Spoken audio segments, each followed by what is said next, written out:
ایک انسان کے ساتھ قبر میں کیا ہوتا ہے۔ اللہ رب العزت نے موت اور اس کا تذکرہ اپنی کتاب میں، نبی اکرم صلی اللہ علیہ وسلم نے احادیث کے اندر، اقوال صحابہ اور تابعین تبع تابعین بکثرت موت کے تعلق سے ہمیں تذکرے ملتے ہیں، چونکہ موت ایک ایسی حقیقت ہے جس سے دنیا کے کسی انسان کو، چاہے کسی مذہب،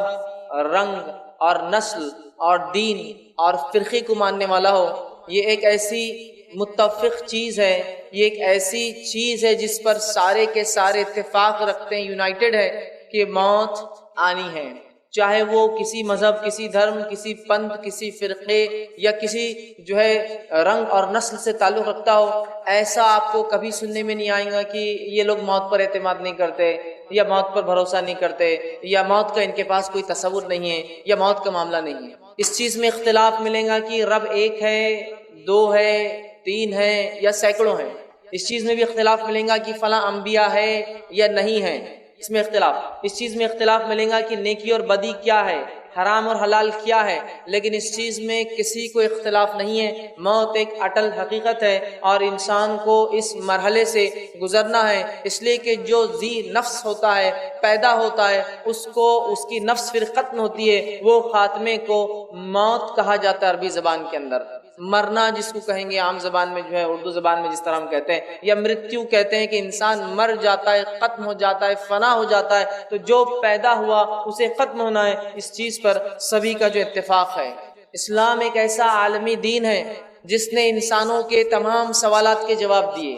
یہ وہ دین ہے جو انسانوں کو تعلیم دیتا ہے کہ تم دنیا میں کیوں آئے ہو، یہ وہ دین ہے جو یہ تعلیم دیتا ہے کہ تمہیں کیا کرنا ہے اس دنیا میں، یہ وہ دین ہے جو یہ بتاتا ہے کہ تم مرنے کے بعد کہاں جانے والے ہو، اور یہ وہ دین ہے جو بتاتا ہے کہ مرنے کے بعد تمہارے ساتھ کیا ہونے والا دوبارہ اٹھنے کے بعد، یہ وہ دین ہے بتاتا ہے کہ اچھے کرم، اچھے کام، نیکی کرنے والوں کا کیا انجام ہوگا، یہ وہ دین ہے جو بتاتا ہے کہ برے کرم، سو کرم، برے کام کرنے کا نتیجہ کیا ہوگا، گناہ اور معصیت والے کہاں جائیں گے اور کیا سلوک ہوگا۔ تو گویا اسلام وہ دین ہے جس نے پیدائش سے لے کر موت تک، موت کے بعد اٹھائے جانے کو اور اس کے بعد کے تمام مرحلے کو اپنے ماننے والے کو بتفصیل ڈسکس کیے، بتفصیل بیان کیے کہ اے لوگوں یہ ہے تمہارا معاملہ، اور اس کی ساری تعلیمات، اس کا سارا جو کچھ اس نے کہا ہے، یہ ساری انسانیت کے لیے۔ اسلام کوئی ایک ایسا دین یا مذہب نہیں ہے جو کسی مذہب یا جاتی یا رنگ یا نسل یا قوم کے لیے آیا ہے، یہ وہ دین ہے جو ساری انسانیت کے لیے آیا ہے۔ اور تین اہم سوال جس کو انسان بار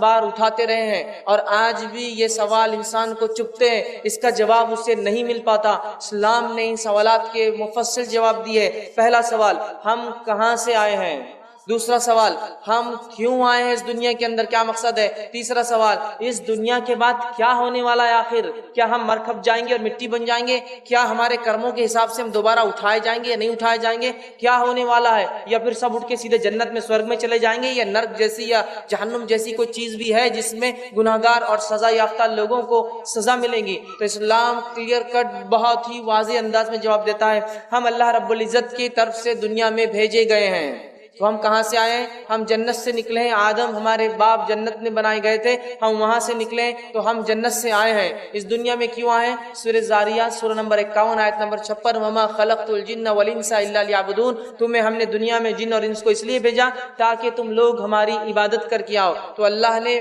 مجھے اور آپ کو اور سارے مانووں کو اور سارے انسانوں کو اس لیے بنایا صرف اور صرف کہ وہ ایک اللہ کی پرستش، عبادت، پوجا اور اسی کی بات کو مانے اور اسی کے طریقے پر چلے، یہ دنیا میں آنے کا مقصد ہے۔ اور اس کے بعد کیا ہونے والا ہے، ہم کہاں جائیں گے؟ تو اسلام نے clear cut open guidelines دیے کہ تم مرنے والے ہو، اور یہ آنکھ بند ہونے کے بعد، یہ دنیا سے اٹھنے کے بعد تم ختم نہیں ہونے والے ہو انسانوں۔ اس کے بعد ایک لا تعداد اتنی لمبی زندگی جس کو ڈیفائن نہیں کیا سکتا، اس کو قرآن نے خلد کہا، ہمیشہ ہمیشہ ہمیشہ ہمیشہ چلنے والی ایک زندگی جس کا ایک ایک دن، ایک دیوس 50,000 سال سے زیادہ کا ہونے والا ہے۔ تو ویسی زندگی میں ہر انسان کو قدم رکھنا ہے، اس کے اعمال کے اعتبار سے وہ 50,000 سال کے ایک دن میں فائدہ، مزے، عیش اور نعمتیں اٹھائیں گا، اور اگر یہاں برے کرم اور غلط کام کر کے گیا تو اس زندگی میں یاتنائیں، کٹھنائیاں، تکلیفیں، اذیتیں، دردناک عذاب کا اسے سامنا کرنا پڑے گا۔ تو اسلام نے ہر سوال جو انسانی ذہن میں اٹھتا ہے اس کے بنانے کے تعلق سے، اس کے بنانے والے کے تعلق سے، اس کے دنیا میں آنے کے تعلق سے، اس کے دنیا سے جانے کے تعلق سے، اور دوبارہ اٹھنے کے بعد کیا ہونے والا ہے، بہت بہت واضح گائیڈ لائنز، کلیئر رہنما اصول، نصیحتیں، دلائل پیش کر دی۔ یاد رکھیے اللہ رب العزت آئیے ہماری موت کا خاکہ اپنی کتاب میں کھینچتا ہے، اور کیا ہی خوب فرماتا ہے۔ سورہ مومنون سورہ نمبر 23 آیت نمبر 99 اور 100 اللہ فرماتا ہے حتی اذا جاء احدهم الموت قال رب ارجعون لعلی اعمل صالحا فیما ترک، جب تم میں سے کسی کے پاس موت آتی ہے، موت کی گھڑی آتی ہے، اس کے فرشتے حاضر ہو جاتے ہیں، چاہے وہ موت اپنے بستر پر آئے،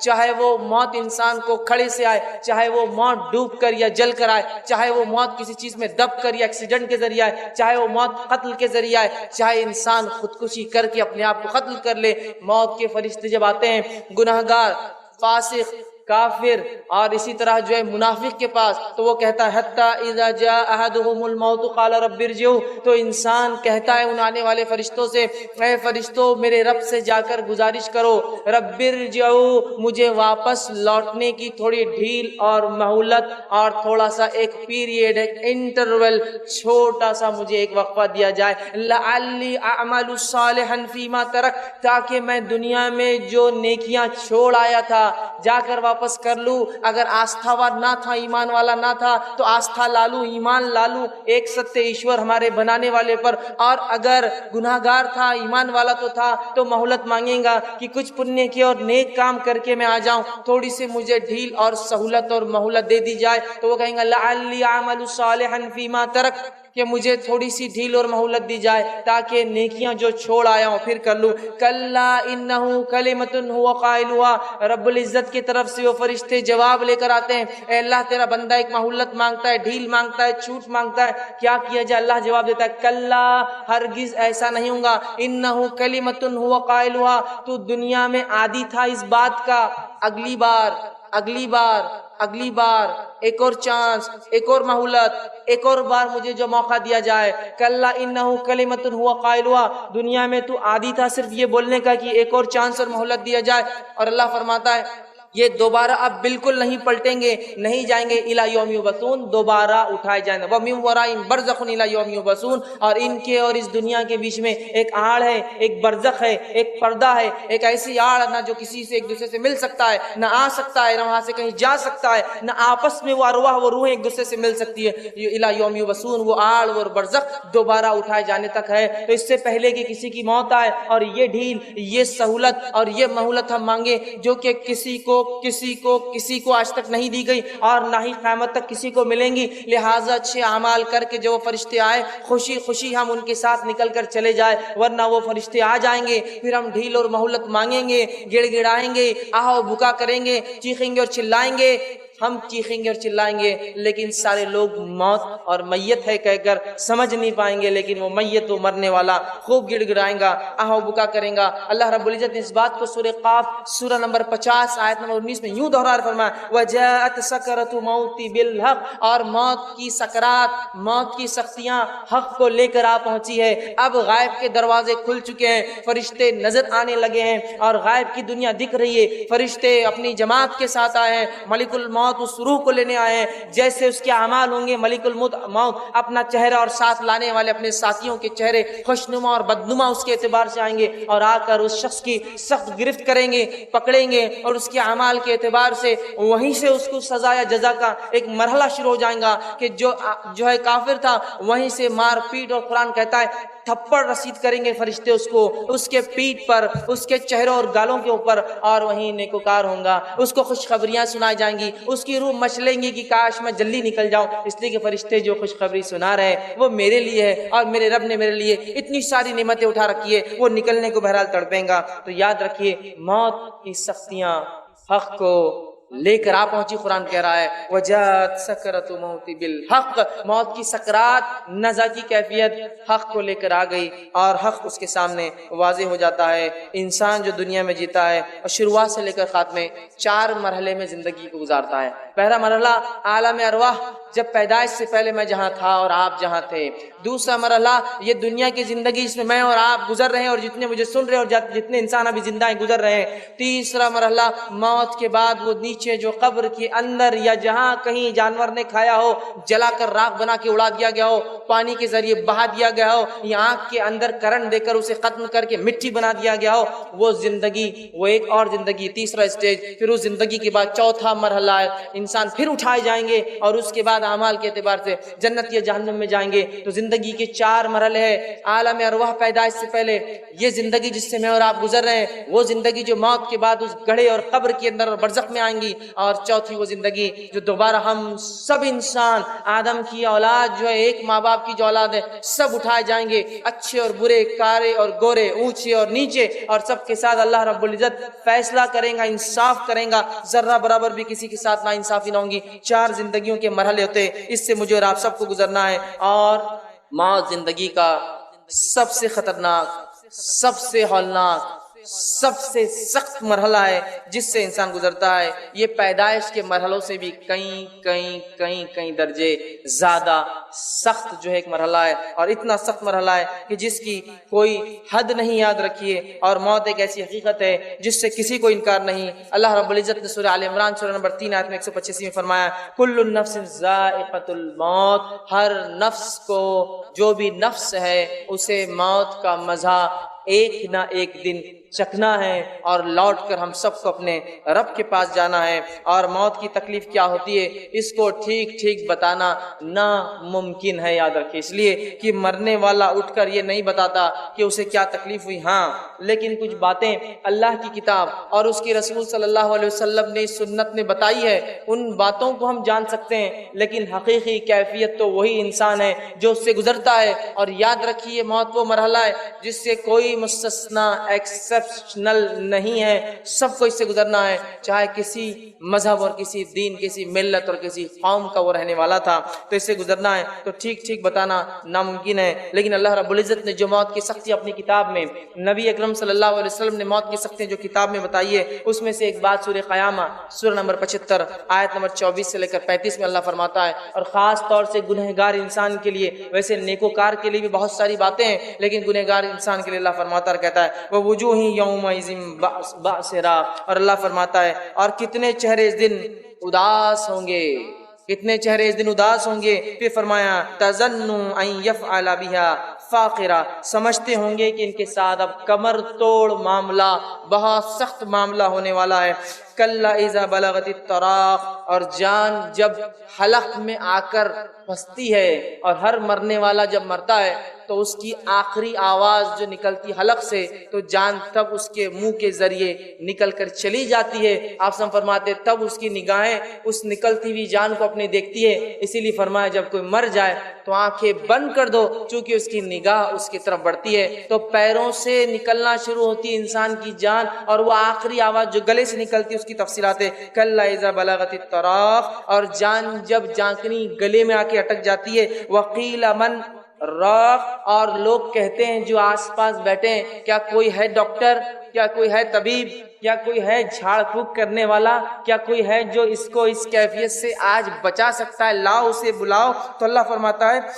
وَظَنَّ أَنَّهُ الْفِرَاقُ، اور آگے فرماتا اور کہتا ہے آدمی جان لیں گا کہ یہ اس کی جدائی کا وقت ہے، دنیا سے جانے کا وقت آ چکا ہے۔ جیسا انسان دنیا میں آتا ہے تو ایک سمجھ کے بعد اسے یہ بات واضح ہو جاتی ہے کہ دنیا کی زندگی مجھے گزارنا ہے، لیکن موت ایک ایسی گھڑی ہے جب انسان جان لے گا کہ اس کا جانے کا وقت آ چکا ہے۔ اللہ نے فرمایا وَتَفَّتِ السَّاقُ بِالسَّاقِ، اور پنڈلیوں سے پنڈلیاں آدمی رگڑے گا۔ یہ وہ شدید تکلیف کا بیان ہے جو موت کے وقت ہر انسان کو برداشت کرنا پڑتی ہے، چاہے موت کسی بھی حالت میں آئے۔ اگر آپ نے کسی کی موت کو کبھی دیکھا ہو تو پنڈلیاں وہ خوب رگڑتا ہے، اس لیے کہ یہ بڑا تکلیف دہ مرحلہ ہوتا ہے۔ تو جب گلے تک جو آواز آ جاتی ہے اور لوگ چلاتے ہیں آس پاس والے، کوئی ہے آؤ دیکھو بلاؤ علاج کرو، اور جب پنڈلیوں سے پنڈلیاں رگڑتی ہے، الی ربک یومئذ المساق، اور آج تیرے رب کی طرف چلنے کا وقت آ گیا، فرشتے بولتے ہیں اب کوئی فائدہ نہیں، کوئی طبیب، کوئی معالج، کوئی ڈاکٹر، کوئی جھاڑ پھونک، کچھ نہیں، اب تمہارے رب کے پاس لوٹنے کا تمہارا وقت ہے۔ فلا صدق ولا صلی، نہ تو نے دنیا میں صدقات کی نہ نماز قائم کی، ولکن کذب وتولی، یہ گناہگار انسان کے تعلق سے بات ہو رہی ہے، اور تو نے نہ صدقات دیا نہ نماز قائم کی، ولکن کذب وتولی، اور تیرے سامنے انبیاء نے آ کر باتیں رکھی، تیرے سامنے آ کر اس کے صحابہ نے، تابعین اور نیک لوگوں نے باتیں سنائی، واعظ اور نصیحت کی، لیکن تو نے کیا کیا؟ ولیکن کذب وتولی، سب کو جھٹلا کر منہ پھیر کے تکبر کے ساتھ چلنے لگا، دیکھا جائے گا جب موت آئیں گی تو دیکھا جائے گا کیا ہوگا۔ تو اللہ نے فرمایا ولیکن کذب وتولی، تو پلٹ گیا، تو نے اپنا چہرہ پھیر لیا اور منہ پھیر کر چلا گیا۔ تو یاد رکھیے موت کب آئیں گی ہم نہیں جانتے، لیکن اس بات کو پلے باندھ لیجئے کہ زندگی کا کوئی بھروسہ نہیں ہے، موت کا بھروسہ ہے۔ لوگ کہتے ہیں موت کا کوئی بھروسہ نہیں ہے، زندگی کا ہے۔ میں کہتا ہوں زندگی کا کوئی بھروسہ نہیں ہے، کب ہاتھ چھوڑے اور نکل جائے۔ ہاں موت یقینی ہے، جی لے جتنا جینا ہے، 1000 سال، 10,000 سال، لاکھ سال، 10 لاکھ سال، لیکن الٹیمیٹلی تیرا ڈیسٹینیشن تجھے واپس آنا ہے۔ لیکن موت جو ہے حق ہے، یاد رکھیے۔ لوگ کہتے ہیں زندگی کا کیا بھروسہ، یاد رکھیے بات صحیح ہے، موت حقیقت ہے، زندگی کا نہیں، ورنہ لوگ کہتے ہیں موت کا کیا بھروسہ، موت کا بالکل بھائی بھروسہ ہے، جتنا بھی جی لو۔ عمرو بن عاص رضی اللہ عنہ کے تعلق سے آتا ہے، صحابی رسول ہے، ایک مرتبہ کہنے لگے مجھے لوگوں پر تعجب ہوتا ہے جب موت کا وقت قریب آتا ہے تو بیان کیوں نہیں کرتے کیفیتیں، کیا ہوتا ہے کیوں نہیں سمجھاتے ہیں۔ تو ایک مرتبہ جب ان کی موت کا وقت قریب آیا، عبداللہ رضی اللہ عنہما کو کسی نے کہا کہ عمرو بن عاص کی موت کا وقت قریب ہے، آپ جائیے۔ وہ پہنچے اور کہا عمرو تم کہا کرتے تھے کہ لوگ کیوں نہیں بتاتے موت کے وقت کیا ہوتا ہے ان کے ساتھ، اب تمہاری موت کا وقت قریب ہے، چلو تم ہی بتا دو، تم کہا کرتے تھے نا کہ کیا ہوگا، چلو بتا دو۔ تو عمرو بن عاص رضی اللہ عنہ صحابی رسول کے الفاظ سنی موت کے قریب، فرماتے اور کہتے ہیں مجھے ایسا لگتا ہے، میری کیفیت یہ ہے کہ آسمان زمین پر ٹوٹ پڑا ہے، آسمان زمین پر گرنے سے جو کیفیت ہوں گی تو میری تکلیف ایسی ہے جیسے آسمان زمین پر ٹوٹ پڑا ہے، میں اس کے بیچ میں زمین اور آسمان کے پس رہا ہوں، یہ میری تکلیف ہے، اور میری گردن پہ لگتا ہے کسی نے پہاڑ رکھ دیا ہے، اس شدید تکلیف میری گردن میں پہاڑ رکھا ہوا ہے، اور جو ہے میرے پیٹ میں لگتا ہے کسی نے کھجور کے کانٹے بھر دیے جو بہت لمبے اور سخت ہوتے ہیں، اور ایسا لگتا ہے میری سانس سوئی کے ناکے، سوئی کا سوراخ ہوتا ہے نا، ایسا لگتا ہے سانس لینے میں اتنی شدید تکلیف ہے جیسا سوئی کے ناکے سے ہوا آ رہی ہے اور جا رہی ہے۔ شداد بن اوس رضی اللہ عنہ یہ ایک صحابی رسول تھے، یہ موت کی کیفیت کو فرمایا کرتے تھے اور کہتے تھے کہ موت کا لمحہ دنیا اور آخرت کی تمام ہولناکیوں سے زیادہ خطرناک ہے، موت کا لمحہ دنیا اور آخرت کی تمام ہولناکیوں سے زیادہ خطرناک ہے، اور فرمایا کرتے تھے کہ اس کی ہولناکی ایسی ہے کہ یہ آروں کے چیرنے سے زیادہ سخت ہے۔ کسی زندہ انسان کو آرے سے چیرے اور اس کو موت نہ آئے تو کیسی تکلیف ہوں گی، تو وہ کہتے ہیں آروں سے چیرنے سے زیادہ سخت ہے، اذیت ناک ہے، اور قینچیوں سے کاٹنے سے زیادہ سخت ہے کہ زندہ انسان کو قینچی سے کوئی کاٹ دے اور اگر موت نہ آئے تو کیسی تکلیف ہوں گی، تو قینچیوں سے کاٹنے سے زیادہ سخت ہے، ہڈیوں کے ابالنے سے زیادہ سخت ہے، مطلب اتنی تکلیف جس میں ہوتی ہے جیسے ہڈیوں کو زندہ انسان کو ابالا جا رہا ہے۔ آگے کہتے ہیں اگر مردہ اٹھ کر موت کی سختیاں بیان کر دے تو تم لوگ نیند اور چین چھوڑ دو گے اور آرام نہیں کرو گے، صرف اچھے اعمال میں لگ جاؤ گے تاکہ آخرت بن جائے۔ اسی طرح ہم دیکھتے ہیں خود نبی اکرم صلی اللہ علیہ وسلم جب آپ کی وفات کا وقت قریب آیا، جب آپ کے انتقال کا وقت قریب آیا، یہ انسانوں میں سب سے نیک انسان تھے جس کو دنیا نے کبھی دیکھا ہے اور دیکھیں گی۔ یاد رکھیے نبی اکرم صلی اللہ علیہ وسلم چونکہ وفات سے، انتقال سے کوئی مستثنا نہیں ہے۔ آدم علیہ السلام آئے تو دنیا سے چلے گئے، نوح آئے تو وہ بھی چلے گئے، ابراہیم آئے تو وہ بھی جانے کے لیے چلے گئے، موسیٰ بھی۔ اسی طرح ایک اور روایت میں آتا ہے، یہ روایت جو ہے صحیح مسلم کی ہے، اور اس میں جو ہے زید بن ثابت رضی اللہ عنہ فرماتے اور کہتے ہیں کہ نبی اکرم صلی اللہ علیہ وسلم نے ارشاد فرمایا کہا اے لوگو تم اپنے گھروں میں بھی نماز پڑھا کرو، مطلب نفل نماز، کیونکہ آدمی کی سب سے افضل نماز وہ ہے جسے وہ اپنے گھر میں ادا کرتا ہے سوائے فرض نماز۔ آدمی کی سب سے افضل نماز وہ ہے آدمی کی سب سے افضل نماز وہ ہے جو وہ گھر میں پڑھتا ہے سوائے فرض کے. فرض نہیں, فرض تو مسجد میں پڑھنا ہم پر فرض ہے, سوائے بیمار ہو مسافر ہو مسجد نہ ملے وہ مستثنا ایکسیپشنل کیس. لیکن فرض نماز تو مسجد میں باجماعت ہی پڑھنا ہے. لیکن فرض کے علاوہ جو سب سے بہترین نماز ہے جو انسان پڑھتا ہے سب سے افضل ہے وہ ہے جو ایک انسان اپنے گھر میں پڑھتا ہے. مطلب ایک مرد فرض نماز پڑھے مسجد میں, اس کے بعد گھر آئے اور نفل ادا کرے, یہ سب سے افضل ہے. جیسے عورت کی سب سے افضل نماز وہ ہے جو گھر کے اندر, اور گھر کے اندر بھی سب سے اندر کے کمرے میں ہے. سمجھ رہے ہیں, فرض کے لیے کہا گیا. ویسے عورتیں مسجد میں فرض پڑھ سکتی ہے, اس میں کوئی ممانعت کوئی روک نہیں ہے, لیکن سب سے افضل وہ ہے جو گھر کے اندر اور اس کے اندر کے کمرے میں فرض پڑھی جائے. تو مرد کے لیے فرض نماز مسجد میں پڑھنا ہے, لیکن اس کی افضل نماز وہ ہے جو گھر میں نفل پڑھتا ہے. تو لہٰذا مردوں کو چاہیے اگر گھر سے قریب نماز پڑھتے ہو, چلیے بھائی ظہر اور عصر اور مغرب میں تو ہم باہر ہوتے ہیں, تجارت کاروبار میں ہوتے ہیں, عشاء میں اگر آتے ہو تو کم از کم عشاء کی تو پڑھیے آ کے, جو فرض ہوگی عشاء کی مسجد میں, یا عشاء کو جانے سے پہلے, عشاء سے پہلے کی 4 گھر میں پڑھ کے جائیے, عشاء مسجد میں پڑھیے, آپ واپس آ کے گھر میں پڑھیے, باقی سب سے افضل ہے. لیکن کوئی ضروری نہیں ہے, اگر لگتا ہے گھر جانے سے چھوٹنے کا چانس ہے, لوگ آئے ہوئے, ایک الگ شکل ہے, لیکن کوشش کرنا چاہیے, اس لیے کہ انسان کی سب سے افضل نماز وہ ہے جو وہ گھر پڑھتا ہے. مطلب ایک مرد کی سب سے افضل نماز گھر میں پڑھتا ہے سوائے فرض نماز کے. فرض اس میں انکلوڈیڈ نہیں ہے, فرض تو مسجد میں ہی پڑھنا, ٹھیک ہے. تو لہٰذا ہم کوشش کریں نماز کا کچھ حصہ نفل ضرور ہم گھر, چاہے نماز کو جانے سے پہلے والے ہوں یا نماز کو جانے کے بعد ہوں, یا اس کے علاوہ کوئی نفل نہ. اور اس کا فائدہ یہ کہ بچے بھی دیکھ کر نماز سیکھتے ہیں اپنے مردوں سے, ماؤں کو تو دیکھتے ہیں, والد کو بھی دیکھیں گے, اس بہانے مردوں کو بھی دیکھیں گے. اسی طرح صحیح مسلم کی ایک اور روایت ہے, نبی اکرم صلی اللہ علیہ وسلم نے فرمایا اور کہا, اس کے الفاظ ہیں, تم اپنے گھروں میں بھی نماز ضرور پڑھا کرو. مردوں سے آپ کہہ رہے ہیں, کیونکہ آدمی کی بہترین نماز وہ ہے جو اپنے گھر میں پڑھے سوائے فرض نماز. تم میں سے کچھ لوگ یا تم لوگ اپنی نمازوں میں کچھ نمازیں ضرور اپنے گھروں میں پڑھا کرو. یہ نماز کون سی ہے؟ فرض نماز نہیں, یاد رکھیں نفل ہے, پڑھا کرو. اس لیے کہ آدمی کی سب سے خیر, سب سے بہترین, سب سے افضل نماز وہ ہے جو وہ گھر میں پڑھتا ہے سوائے فرض کے. فرض نہیں, فرض تو مسجد میں آنا ہے, باجماعت پڑھنا ہے, اس کے علاوہ جو نفل پڑھتے ہو نا گھر میں پڑھو, یہ سب سے افضل نفل, ٹھیک ہے. تو ہم لوگ کوشش کریں. اور رسول اکرم صلی اللہ علیہ وسلم کو دیکھا بھی یہیں گئے, آپ فجر سے پہلے فجر کی 2 رکعت گھر میں پڑھتے, ماں عائشہ فرماتی ہے رضی اللہ عنہا, پھر آپ مسجد جاتے. اسی طرح آپ کے تعلق سے آتا, آپ جمعہ کی بات گھر آتے اور 2 کر کے 4 رکعت جو جمعہ کی نماز کی بعد کی نمازیں وہ ادا کرتے. تو آپ کو دیکھا گیا, خود نبی اکرم صلی اللہ علیہ وسلم گھر آ کر نفل نماز پڑھتے تھے, آپ کو دیکھا گیا, آپ کا خود کا ذاتی عمل تھا. آئیے آگے بڑھتے ہیں, نفل نماز کا اور فائدے دیکھتے ہیں. نفل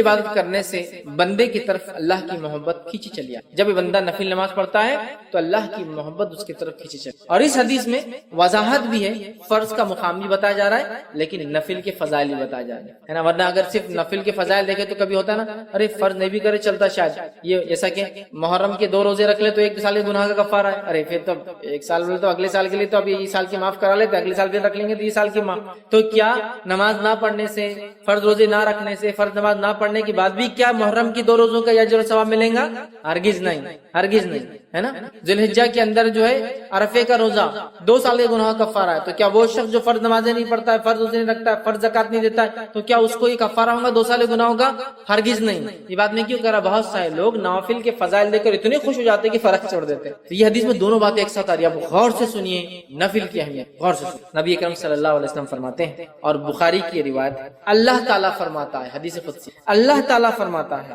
جو شخص میرے دوست سے دشمنی کرتا ہے میں اس کے خلاف اعلان جنگ کر دیتا ہوں. کیا فرمایا اللہ تعالیٰ؟ جو میرے دوست سے دشمنی کرتا ہے میں اس کے خلاف اعلان جنگ کر دیتا ہوں. مطلب جو اللہ کے ولی ہوتے ہیں, اور یقین اللہ کے ولی ہوتے ہیں, اللہ کے دوست ہوتے ہیں, یاد رکھیے اللہ کے ولی ہوتے ہیں. تو اللہ تعالیٰ فرما رہا ہے جو میرے دوست سے دشمنی کرتا ہے. اور اللہ کے دوست کون ہے؟ جو تقوی اختیار کرتے ہیں. ایمان والے ہونا پہلی شرط, وہ تقوی اختیار کرتے ہیں اور ہر کام سنت کے مطابق, ٹھیک ہے. تو بہرحال ورنہ میں اس لیے کہہ رہا ہوں اللہ کے دوست, ورنہ ہمارے پاس جو سنت کی مخالفت کرتا ہے, نماز کبھی نہیں پڑھتا, تقوی تو ہے ہی دور دور تک, اس کو ولی مانتے ہیں. اس لیے میں وضاحت کر رہا ہوں, ایمان والا جیسا حق ہے, تقوی اختیار کرنے والا انسان اور سنت کے مطابق عمل کر. تو بہرحال اللہ تعالیٰ فرما رہا ہے جو میرے دوست سے دشمنی کرتا ہے میں اس سے اعلان جنگ. اب اندازہ لگا, اللہ کا جو دوست ہوتا ہے اس کو اگر دنیا میں کوئی چھیڑتا ہے یا اس سے دشمنی کوئی کرتا ہے, اللہ تعالیٰ اس کے خلاف اعلان جنگ کر دے. کیسے کرتا ہے؟ وہ جس نے دیکھا نتیجے اس کو سمجھ میں آتے ہیں. انبیاءوں کے ساتھ جس نے برا سلوک کیا ان کے نتیجے دیکھ لیجئے, صحابہ کے ساتھ جس نے برا سلوک کیا کیسی کیسی موتیں مرے ان کی زندگی دیکھ لیجئے, سلف صالحین پہ جس نے ظلم کیا ان کی زندگیوں کا مطالعہ کرے, خاص طور سے ان کی موتیں دیکھے, اور اس کے بعد معصوم مسلمانوں پہ جس نے بھی ظلم کیا ان کی زندگی کی حالت دیکھے, آپ کہیں گے واقعی میں اللہ تعالیٰ کیسا بدلہ لیتا ہے؟ چونکہ اللہ تعالیٰ جب دشمنی لیتا ہے اس کے خلاف تو وہ دشمنی واقع میں نبھاتا بھی ہے. سمجھ رہا بات کو؟ ہر طرف سے اس کو جو ہے چت کر دیتا ہے اس دنیا کی. بہر اللہ تعالیٰ فرما رہا ہے جو شخص میرے دوست سے دشمنی کرتا ہے اس کے خلاف میں اعلان جنگ کرتا ہوں. تو ایک بات ہمیشہ ذہن میں رکھنی چاہیے، اللہ کے نیک بندوں کے خلاف کوئی چال نہیں چلنا چاہیے، اس لیے کہ جب ہم اللہ کے نیک بندوں کے خلاف چال چلتے ہیں در حقیقت اللہ ہمارے خلاف اعلان جنگ کر دیتا ہے. ہوتا ہے نا بہت سارے لوگ نیک لوگ خواہ تنگ کرتے ہیں زمین کے معاملات میں، اس میں احتیاط کرنا چاہیے. آپ خطرناک زون میں جا رہے ہیں، آپ کو تکلیف ہو سکتی ہے. ٹھیک ہے، آگے آئیے سنیے. اللہ تعالیٰ فرماتے ہیں اور میرا بندہ سب سے زیادہ میرا تقرب اس چیز کے ساتھ حاصل کرتا ہے جسے میں نے فرض کیا ہے. اللہ تعالیٰ فرما رہا ہے میرا بندہ سب سے قریب مجھ سے تب ہوتا ہے جب وہ میری فرض کردہ چیزوں کو پورا کرے. اللہ تعالیٰ فرما رہا ہے میرا بندہ میرے سب سے قریب کب آتا ہے؟ جب وہ چیز کرتا ہے جو میں نے اس پر فرض کی ہے. تو آپ فرما اللہ تعالیٰ فرما میرا تقرب میرا بندہ سب سے زیادہ حاصل کرتا ہے اس چیز کے ذریعے جو میں نے اس پر فرض کیا ہے، یعنی فرائض کے ساتھ میرا تقرب حاصل کرنا ہی مجھ سے سب سے زیادہ میں، مطلب فرائض کے ذریعے میرا تقرب حاصل کرنا یہ مجھے سب سے زیادہ پسند اللہ اعلان کا. آگے آئیے پھر اللہ تعالیٰ فرما رہا ہے حدیث قدسی اور میرا بندہ نوافل کے ذریعے میرا تقرب حاصل کرتا، فرض سے سب سے زیادہ لیکن نوافل سے بھی کرتا ہے. فرض کے بعد فرض جو ادا کرتا ہے اس کی نفل قبول ہوتی ہے، بات یاد رکھیں. پھر اللہ فرماتا ہے پھر جب اور میرا بندہ نوافل کے ذریعے میرا قرب تقرب حاصل کرتا رہتا ہے یہاں تک کہ میں اس سے محبت کر لیتا ہوں. میرا بندہ پہلے تو فرض کرتا ہے، میرا تقرب حاصل کر لیتا ہے، چونکہ فرض سے ہی میں سب سے زیادہ قریب ہوتا ہوں بندوں کو، یہ مجھے سب سے زیادہ محبوب ہے. پھر میرا بندہ نفل پڑھتا ہے اور نفل پڑھ کر میرا تقرب حاصل کرتا ہے، اتنا تقرب حاصل کرتا ہے کہ میں بھی اس سے محبت کرنا شروع کر دیتا ہوں نوافل کے. اب آگے سن، تو میں بھی اس سے محبت کر لیتا ہوں. پھر جب میں اس سے محبت کر لیتا ہوں، فرض سب زیادہ اللہ کو پسند عمل ہے، سب زیادہ قریب بندہ فرض سے آتا ہے، لیکن فرض سے جو قریب آنے کے بعد بھی جو نفل پڑھے وہ ٹاپ موسٹ چل جاتا ہے. بولنے کا مطلب یہ ایک انسان سے فرض بھی کرتا ہے اللہ سے قریب ہوتا ہے، لیکن فرض کے بعد جو نفل پڑھے وہ ٹاپ موسٹ لیول تک پہنچ جاتا ہے اللہ کے قریب، اتنا کہ اللہ تعالیٰ اس سے محبت کرنے لگتا ہے. اور اللہ فرماتا ہے اور جب میں اس سے محبت کرنے لگتا ہوں تو میں اس کا کان بن جاتا ہوں جس سے وہ سنتا ہے. اس حدیث کو غلط معنی مت لیجیے کہ واقعے میں اللہ اس کے اندر حلول کر جاتا ہے، مطلب وہ وہی باتیں سنتا ہے جو میں چاہتا ہوں کہ وہ سنے. کوئی غلط بات نہیں سنتا. اللہ فرماتا ہے میں اس کا کان بن جاتا ہوں جس سے وہ سنتا ہے، اس کی آنکھ بن جاتا ہوں جس سے وہ دیکھتا ہے، اس کی آنکھ بن جاتا ہوں جس سے وہ دیکھتا ہے. عثمان بن عفان رضی اللہ عنہ فرمایا کرتے تھے کہ مومن کی فراست اس کی نظروں سے بچا کرو، اس لیے کہ مومن جو ہوتا ہے نا اس کی آنکھوں سے چیزوں کو پہچان لیتا ہے. بہت سارے سلف کے واقعات ہیں، لوگوں کو چہروں کو ان کے حالات دیکھ کر پہچان لیتے تھے کیا پرابلم ہے، اس لیے نہیں کہ ان کو غائب کرتا نعوذ باللہ، لیکن اللہ تعالیٰ نے ان کو وہ صلاحیت دے دی. ہوتا ہے نا لوگ بولتے رہے ڈاکٹر ہاتھ لگاتے تشخیص کر لیتا ہے، چہرہ دیکھتے انہوں نے پہچان لیا کیا ہوگا، یا سوال کرتے دیکھو جواب وہی آیا جو سوال تھا، حالانکہ اس میں یہ بات نہیں کہی گئی تھی. یہ ساری چیز ٹھیک ہے. تو یہاں دیکھیے اللہ کے رسول صلی اللہ علیہ وسلم کیا فرما رہے ہیں کہ اللہ تعالیٰ فرما رہا ہے میں اس کی آنکھ بن جاتا ہوں جس سے وہ دیکھتا ہے، اس کا ہاتھ بن جاتا ہوں جس کے ذریعے وہ پکڑتا ہے. مطلب وہی دیکھتا ہے جو اللہ چاہتا ہے، وہی سنتا ہے جو اللہ چاہتا ہے، وہی پکڑتا ہے جو اللہ چاہتا ہے. مطلب مومن ہر وہ کام نفل کے ذریعے اللہ سے محبت حاصل کر کے اللہ اس کے ریٹرن میں اس کو ہر وہ چیز کرواتا ہے جو اس کا رب اس سے صرف پسند کرتا ہے. اس کے علاوہ نہ کچھ سنتا ہے، نہ کچھ دیکھتا ہے، نہ کچھ پکڑتا ہے. تو میں اس کا ہاتھ بن جاتا ہوں جس کے ذریعے وہ پکڑتا ہے، اور اس کا پاؤں بن جاتا ہوں جس کے ذریعے وہ چلتا ہے. مطلب مومن چلیں گا بھی تو اب سیدھے راستے پر، چونکہ اب وہ غلط راستے پر نہیں جائیں گا، چونکہ نفل کے ذریعے وہ اللہ کی محبت حاصل کر چکا ہے. اللہ کی محبت جو بندہ حاصل کر لیتا ہے اس کا رب کا فضل اس پہ یہ ہوتا ہے کہ ہر وہ کام کرتا ہے جو اس کا رب چاہتا ہے، اس کے علاوہ وہ کچھ نہیں کرتا. یہاں جو ہے اس سے وہ چلتا ہے، ان تمام اعضاء کو اپنی اطاعت میں لگا دیتا ہے، اور اگر وہ مجھ سے سوال کرتا ہے تو میں ضرور اس کو عطا کرتا ہوں. اگر وہ مجھ سے سوال کرتا ہے تو میں ضرور اس کو عطا. حتی اذا جاء احدهم الموت قال رب ارجعوا لعلی اعمل صالحا فيما ترك كلا انه كلمة هو قائلها ومن ورائهم برزخ الى يوم يبعثون وقال وجاءت سكرة الموت بالحق وقال النبی صلی اللہ علیہ وسلم یا اخوانی لمثل هذا فعدوا اما بعد. تمام تعریفیں اس اللہ عز و جل کے لیے لائق و زیبا ہے جو تمام جہانوں کا بنانے والا اور اسے پالنے والا ہے، اور درود و سلام اس کے آخری نبی محمد صلی اللہ علیہ وسلم پر. الحمدللہ ہم یہاں اس 10 روزہ اسلامک کانفرنس کے 8ویں نشست اور 8ویں دن جمع ہوئے، اور انشاءاللہ عزیز اس کے دوسرے نشست میں سیشن میں جیسا کہ آپ کے سامنے اعلان کیا گیا تھا کہ انشاءاللہ عزیز میں چند باتیں آپ تمام کے سامنے موت کے حالات اور قبر اس تعلق سے کچھ باتیں رکھنے کی کوشش کروں گا کہ موت اس کی کیفیتیں کیا ہوں گی اور موت کے بعد ایک انسان کے ساتھ قبر میں کیا ہوتا ہے۔ اللہ رب العزت نے موت اور اس کا تذکرہ اپنی کتاب میں، نبی اکرم صلی اللہ علیہ وسلم نے احادیث کے اندر، اقوال صحابہ اور تابعین تبع تابعین بکثرت موت کے تعلق سے ہمیں تذکرے ملتے ہیں، چونکہ موت ایک ایسی حقیقت ہے جس سے دنیا کے کسی انسان کو، چاہے کسی مذہب، رنگ اور نسل اور دین اور فرقے کو ماننے والا ہو، یہ ایک ایسی متفق چیز ہے، یہ ایک ایسی چیز ہے جس پر سارے کے سارے اتفاق رکھتے ہیں، یونائٹڈ ہے کہ موت آنی ہے، چاہے وہ کسی مذہب، کسی دھرم، کسی پنتھ، کسی فرقے یا کسی رنگ اور نسل سے تعلق رکھتا ہو۔ ایسا آپ کو کبھی سننے میں نہیں آئے گا کہ یہ لوگ موت پر اعتماد نہیں کرتے یا موت پر بھروسہ نہیں کرتے یا موت کا ان کے پاس کوئی تصور نہیں ہے یا موت کا معاملہ نہیں ہے۔ اس چیز میں اختلاف ملے گا کہ رب ایک ہے، دو ہے، تین ہے یا سینکڑوں ہیں۔ اس چیز میں بھی اختلاف ملے گا کہ فلاں انبیاء ہے یا نہیں ہے، اس میں اختلاف۔ اس چیز میں اختلاف ملے گا کہ نیکی اور بدی کیا ہے، حرام اور حلال کیا ہے، لیکن اس چیز میں کسی کو اختلاف نہیں ہے، موت ایک اٹل حقیقت ہے اور انسان کو اس مرحلے سے گزرنا ہے، اس لیے کہ جو ذی نفس ہوتا ہے، پیدا ہوتا ہے، اس کو اس کی نفس پھر ختم ہوتی ہے، وہ خاتمے کو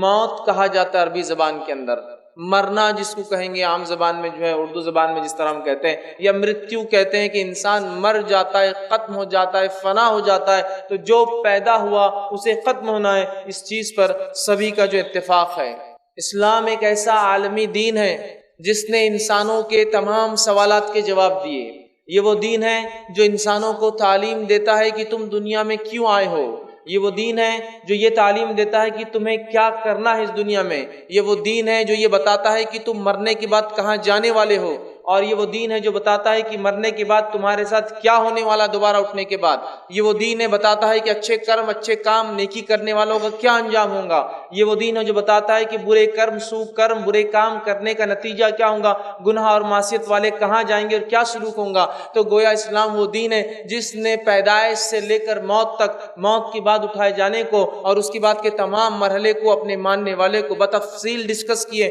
بتفصیل بیان کیے کہ اے لوگوں، یہ ہے تمہارا معاملہ، اور اس کی ساری تعلیمات، اس کا سارا جو کچھ اس نے کہا ہے، یہ ساری انسانیت کے لیے۔ اسلام کوئی ایک ایسا دین یا مذہب نہیں ہے جو کسی مذہب یا جاتی یا رنگ یا نسل یا قوم کے لیے آیا ہے، یہ وہ دین ہے جو ساری انسانیت کے لیے آیا ہے۔ اور تین اہم سوال جس کو انسان بار بار اٹھاتے رہے ہیں اور آج بھی یہ سوال انسان کو چبھتے ہیں، اس کا جواب اس سے نہیں مل پاتا، اسلام نے ان سوالات کے مفصل جواب دیے۔ پہلا سوال، ہم کہاں سے آئے ہیں؟ دوسرا سوال، ہم کیوں آئے ہیں اس دنیا کے اندر، کیا مقصد ہے؟ تیسرا سوال، اس دنیا کے بعد کیا ہونے والا ہے آخر؟ کیا ہم مر کھپ جائیں گے اور مٹی بن جائیں گے؟ کیا ہمارے کرموں کے حساب سے ہم دوبارہ اٹھائے جائیں گے یا نہیں اٹھائے جائیں گے؟ کیا ہونے والا ہے؟ یا پھر سب اٹھ کے سیدھے جنت میں، سورگ میں چلے جائیں گے، یا نرک جیسی یا جہنم جیسی کوئی چیز بھی ہے جس میں گناہگار اور سزا یافتہ لوگوں کو سزا ملے گی؟ تو اسلام کلیئر کٹ بہت ہی واضح انداز میں جواب دیتا ہے، ہم اللہ رب العزت کی طرف سے دنیا میں بھیجے گئے ہیں۔ تو ہم کہاں سے آئے ہیں؟ ہم جنت سے نکلے ہیں، آدم ہمارے باپ جنت میں بنائے گئے تھے، ہم وہاں سے نکلے، تو ہم جنت سے آئے ہیں۔ اس دنیا میں کیوں آئے ہیں؟ سورہ زاریات سورہ نمبر 51 آیت نمبر 56، وما خلقت الجن والانس الا لیعبدون، تمہیں ہم نے دنیا میں جن اور انس کو اس لیے بھیجا تاکہ تم لوگ ہماری عبادت کر کے آؤ۔ تو اللہ نے مجھے اور آپ کو اور سارے مانووں کو اور سارے انسانوں کو اس لیے بنایا صرف اور صرف کہ وہ ایک اللہ کی پرستش، عبادت، پوجا اور اسی کی بات کو مانے اور اسی کے طریقے پر چلے۔ یہ دنیا میں آنے کا مقصد ہے۔ اور اس کے بعد کیا ہونے والا ہے، ہم کہاں جائیں گے؟ تو اسلام نے clear cut open guidelines دیے کہ تم مرنے والے ہو، اور یہ آنکھ بند ہونے کے بعد، یہ دنیا سے اٹھنے کے بعد تم ختم نہیں ہونے والے ہو انسانوں۔ اس کے بعد ایک لا تعداد اتنی لمبی زندگی جس کو ڈیفائن نہیں کیا سکتا، اس کو قرآن نے خلد کہا، ہمیشہ ہمیشہ ہمیشہ ہمیشہ چلنے والی ایک زندگی، جس کا ایک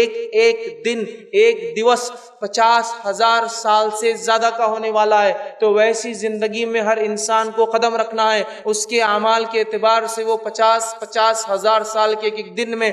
فائدہ، مزے،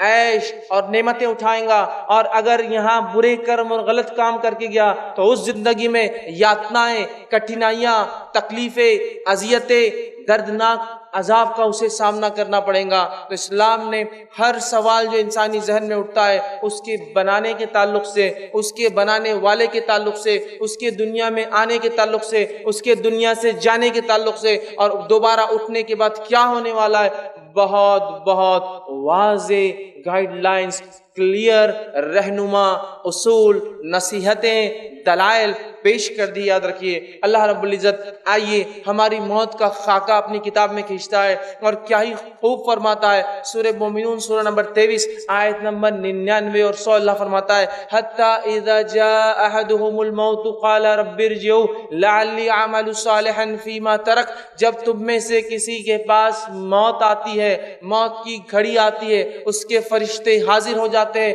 چاہے وہ موت اپنے بستر پر آئے، چاہے وہ موت انسان کو کھڑے سے آئے، چاہے وہ موت ڈوب کر یا جل کر آئے، چاہے وہ موت کسی چیز میں دب کر یا ایکسیڈنٹ کے ذریعے آئے، چاہے وہ موت قتل کے ذریعے آئے، چاہے انسان خودکشی کر کے اپنے آپ کو قتل کر لے، موت کے فرشتے جب آتے ہیں گناہگار، فاسق، کافر اور اسی طرح جو ہے منافق کے پاس، تو وہ کہتا ہے حتی اذا جاء احدهم الموت قال رب ارجعون، تو انسان کہتا ہے ان آنے والے فرشتوں سے، اے فرشتوں میرے رب سے جا کر گزارش کرو، رب ارجعون، مجھے واپس لوٹنے کی تھوڑی ڈھیل اور مہلت اور تھوڑا سا ایک پیریڈ، ایک انٹرول، چھوٹا سا مجھے ایک وقفہ دیا جائے، لعلی اعمل صالحا فیما ترک، تاکہ میں دنیا میں جو نیکیاں چھوڑ آیا تھا جا کر واپس کر لوں۔ اگر آستھاوار نہ تھا، ایمان والا نہ تھا، تو آستھا لالوں، ایمان لالوں ایک ستیہ ایشور ہمارے بنانے والے پر، اور اگر گناہگار تھا، ایمان والا تو تھا، تو مہلت مانگیں گا کہ کچھ پنیہ کے اور نیک کام کر کے میں آ جاؤں، تھوڑی سی مجھے ڈھیل اور سہولت اور مہلت دے دی جائے، تو وہ کہیں گا لعلی اعمل صالحا فیما ترک، کہ مجھے تھوڑی سی ڈھیل اور مہلت دی جائے تاکہ نیکیاں جو چھوڑ آیا ہوں پھر کر لوں۔ کلا انہ کلمۃ هو قائلها، رب العزت کی طرف سے وہ فرشتے جواب لے کر آتے ہیں، اے اللہ تیرا بندہ ایک مہلت مانگتا ہے، ڈھیل مانگتا ہے، چھوٹ مانگتا ہے، کیا کیا جائے؟ اللہ جواب دیتا ہے کلا، ہرگز ایسا نہیں ہوگا، انہ کلمۃ هو قائلها، تو دنیا میں عادی تھا اس بات کا، اگلی بار اگلی بار اگلی بار ایک اور چانس، ایک اور مہلت، ایک اور بار مجھے جو موقع دیا جائے، کلا انہ کلمۃ هو قائلها، دنیا میں تو عادی تھا صرف یہ بولنے کا کہ ایک اور چانس اور مہلت دیا جائے، اور اللہ فرماتا ہے یہ دوبارہ اب بالکل نہیں پلٹیں گے، نہیں جائیں گے الی یوم یبعثون، دوبارہ اٹھائے جائیں گے، وَمِن وَرَائِهِمْ بَرْزَخٌ الی یوم یبعثون، اور ان کے اور اس دنیا کے بیچ میں ایک آڑ ہے، ایک برزخ ہے، ایک پردہ ہے، ایک ایسی آڑ نہ جو کسی سے ایک دوسرے سے مل سکتا ہے، نہ آ سکتا ہے، نہ وہاں سے کہیں جا سکتا ہے، نہ آپس میں وہ ارواح وہ روحیں ایک دوسرے سے مل سکتی ہے، الی یوم یبعثون، وہ آڑ وہ برزخ دوبارہ اٹھائے جانے تک ہے۔ تو اس سے پہلے کہ کسی کی موت آئے اور یہ ڈھیل، یہ سہولت اور یہ مہلت ہم مانگے جو کہ کسی کو آج تک نہیں دی گئی اور نہ ہی قیامت تک کسی کو ملیں گی، لہٰذا اچھے اعمال کر کے جو فرشتے آئے خوشی خوشی ہم ان کے ساتھ نکل کر چلے جائے، ورنہ وہ فرشتے آ جائیں گے، پھر ہم ڈھیل اور مہلت مانگیں گے، گڑ گڑائیں گے، آہو بکا کریں گے، چیخیں گے اور چلائیں گے، ہم چیخیں گے اور چلائیں گے، لیکن سارے لوگ موت اور میت ہے کہہ کر سمجھ نہیں پائیں گے، لیکن وہ میت وہ مرنے والا خوب گڑ گڑائیں گا، آہو بکا کریں گا۔ اللہ رب العزت نے اس بات کو سورہ قاف سورہ نمبر 50 آیت نمبر 19 میں یوں دوہرا فرمایا وَجَاءَتْ سَكْرَةُ الْمَوْتِ بِالْحَقِّ، اور موت کی سکرات، موت کی سختیاں حق کو لے کر آ پہنچی ہے، اب غائب کے دروازے کھل چکے ہیں، فرشتے نظر آنے لگے ہیں اور غائب کی دنیا دکھ رہی ہے، فرشتے اپنی جماعت کے ساتھ آئے ہیں، ملک الموت اس روح کو لینے آئے ہیں، جیسے اس کے اعمال ہوں گے ملک الموت اپنا چہرہ اور ساتھ لانے والے اپنے ساتھیوں کے چہرے خوشنما اور بدنما اس کے اعتبار سے آئیں گے، اور آ کر اس شخص کی سخت گرفت کریں گے، پکڑیں گے، اور اس کے اعمال کے اعتبار سے وہیں سے اس کو سزا یا جزا کا ایک مرحلہ شروع ہو جائے گا کہ جو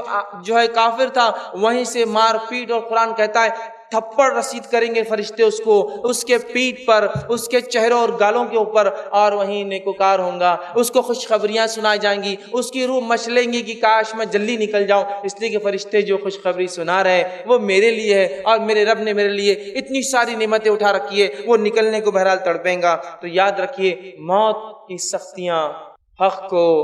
لے کر آ پہنچی۔ قرآن کہہ رہا ہے وجات سکرت موت بالحق، موت کی سکرات نزع کی کیفیت حق کو لے کر آ گئی، اور حق اس کے سامنے واضح ہو جاتا ہے۔ انسان جو دنیا میں جیتا ہے اور شروعات سے لے کر خاتمے 4 مرحلے میں زندگی کو گزارتا ہے۔ پہلا مرحلہ عالم ارواح، جب پیدائش سے پہلے میں جہاں تھا اور آپ جہاں تھے۔ دوسرا مرحلہ یہ دنیا کی زندگی جس میں میں اور آپ گزر رہے ہیں، اور جتنے مجھے سن رہے ہیں اور جتنے انسان ابھی زندہ ہیں گزر رہے ہیں۔ تیسرا مرحلہ موت کے بعد وہ نیچے جو قبر کے اندر یا جہاں کہیں جانور نے کھایا ہو، جلا کر راکھ بنا کے اڑا دیا گیا ہو، پانی کے ذریعے بہا دیا گیا ہو، یا آنکھ کے اندر کرنٹ دے کر اسے ختم کر کے مٹی بنا دیا گیا ہو، وہ زندگی، وہ ایک اور زندگی، تیسرا اسٹیج۔ پھر اس زندگی کے بعد چوتھا مرحلہ ہے، انسان پھر اٹھائے جائیں گے اور اس کے بعد اعمال کے اعتبار سے جنت یا جہنم میں جائیں گے۔ تو زندگی کے 4 مرحلے ہیں۔ عالم ارواح پیدائش سے پہلے یہ زندگی جس سے میں اور آپ گزر رہے ہیں، وہ زندگی جو موت کے بعد اس گڑھے اور قبر کے اندر اور برزخ میں آئیں گی،